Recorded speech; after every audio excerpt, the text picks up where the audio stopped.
नमस्कार दोस्तों, मैं हर्ष शुक्ला। उम्मीद करता हूँ आप सभी अच्छे होंगे।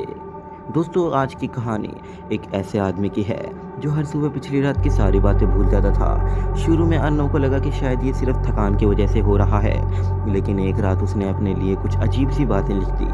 अगले दिन जब उसने वो कागज़ पढ़ा तो उसके होश उड़ गए। कहानी शुरू करने से पहले अगर आपने हमारे चैनल को सब्सक्राइब नहीं किया है तो जल्दी से सब्सक्राइब कर लीजिए। तो चलिए दोस्तों, बिना किसी देर के शुरू करते हैं आज की कहानी को। आगे की कहानी अब अर्नव की जुबानी। मेरा नाम अर्नव है। मैं एक छोटी सी कंपनी में रात की पाली में काम करता था। पिछले कुछ महीनों से मेरे साथ एक अजीब चीज़ हो रही थी। मैं रात को जो कुछ करता, सुबह उठते ही उसके आधा हिस्सा भूल जाता था। कभी मुझे याद नहीं रहता कि मैं घर कब गया, कभी याद नहीं रहता था कि रात को किससे बात की। मैंने सोचा शायद काम की थकान की वजह से ऐसा हो रहा है, लेकिन एक दिन सुबह मेरे तकिए के पास एक कागज़ पड़ा था। उस पर मेरी ही हैंडराइटिंग में लिखा था, अर्नव, अगर तुम ये पढ़ रहे हो तो आज रात दरवाज़ा मत खोलना। मैं ये पढ़कर हैरान हो गया। मुझे बिल्कुल याद नहीं था कि मैंने ये कब लिखा। मैंने कागज़ संभाल कर रख दिया और काम पर चला गया। अगली रात जब मैं घर आया तो डाइनिंग टेबल पर एक और कागज़ पड़ा था। उस पर लिखा था, कल वाला कागज़ पढ़ लिया? अगर हाँ तो आज रात मेरी बात मान लेना। नीचे कुछ बातें लिखी थी, रात 12 बजे के बाद अगर दरवाज़ा पर दस्तक हो तो दरवाज़ा मत खोलना। अगर कोई तुम्हारा नाम लेकर बुलाए तो जवाब मत देना। और अगर रात 3 बजे के बाद बेडरूम का दरवाज़ा खुला मिले तो अंदर मत जाना। मैं डर गया, लेकिन मुझे लगा शायद मैं खुद ही ये सब लिख कर भूल गया हूँ। रात करीब 12:30 पर मेरे घर का दरवाज़ा पर दस्तक हुई। मैं सोफे पर चुपचाप बैठा रहा। फिर बाहर से आवाज़ आई, अर्नव, दरवाज़ा खोलो। मेरे दिल ज़ोर ज़ोर से धड़कने लगा। आवाज़ दोबारा आई, अर्नव, मैं हूँ। लेकिन मैं किसी को नहीं जानता था जो उस वक्त मेरे घर आ सके। मैंने दरवाज़ा नहीं खोला। कुछ मिनट बाद दस्तक बंद हो गई। रात के करीब 3 बजे मेरी आंख खुली। बेडरूम का दरवाज़ा खुला हुआ था। मैं कागज़ पर लिखी तीसरी बात याद आई। मैं बेडरूम के पास नहीं गया। सुबह जब मेरी आंख खुली तो मुझे रात की कोई बात याद नहीं थी, लेकिन टेबल पर एक नया कागज़ पड़ा था। उस पर लिखा था, तुमने कल रात पहली बार उसे अंदर आने से रोका। मैं ये पढ़कर बुरी तरह डर गया। मैंने तुरंत अपने फ़ोन की रिकॉर्डिंग देखी। रात 3:17 पर फ़ोन का कैमरा से एक वीडियो बनी हुई थी।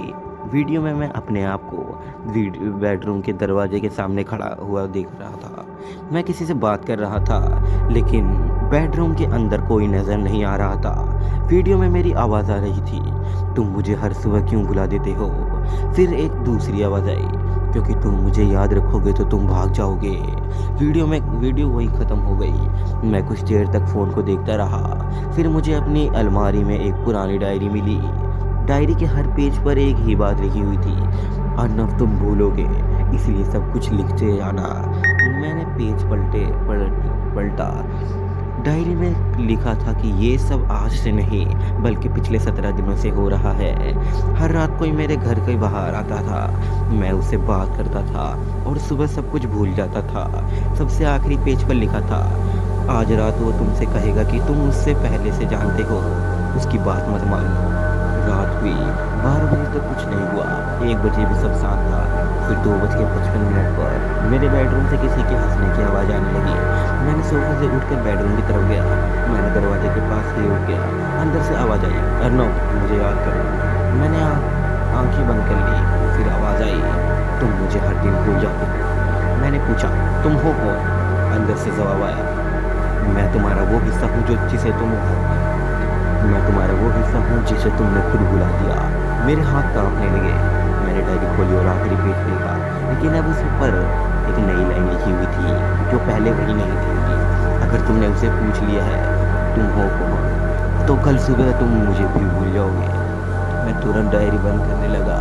तभी बेडरूम के दरवाज़ा धीरे धीरे बंद होने लगा। सुबह मेरी आंख खुली। मैं बिल्कुल नॉर्मल था। मुझे रात की कोई बात याद नहीं थी। मैं उठकर टेबल के पास गया। वहाँ एक कागज़ पड़ा था। मैंने उसे उठाया। उस पर लिखा था, अर्नव, अगर तुम ये पढ़ रहे हो तो समझ जाओ कि तुम फिर मुझे भूल गए। नीचे एक और लाइन थी, लेकिन इस बार तुम अकेले नहीं हो। मैंने तुरंत करके अंदर देखा। सब कुछ नॉर्मल था। फिर मेरी नज़र शीशे पर पड़ी। शीशे में मैं अकेला खड़ा था, लेकिन मेरे पीछे एक दूसरा आदमी भी खड़ा था। मैंने तुरंत पीछे मुड़ा, वहाँ कोई नहीं था। दोबारा शीशे में देखा, वो आदमी अब भी मेरे पीछे खड़ा था और सबसे डरावनी बात यह थी कि उसका चेहरा बिल्कुल मेरा ही था। उस दिन मुझे समझ आ गया कि मैं जिस चीज़ को हर सुबह भूल रहा हूँ वो कोई रात की घटना नहीं, वो एक आदमी था और वो आदमी मैं खुद था। दोस्तों, आपको अन्नू की ये कहानी कैसी लगी कमेंट करके ज़रूर बताना।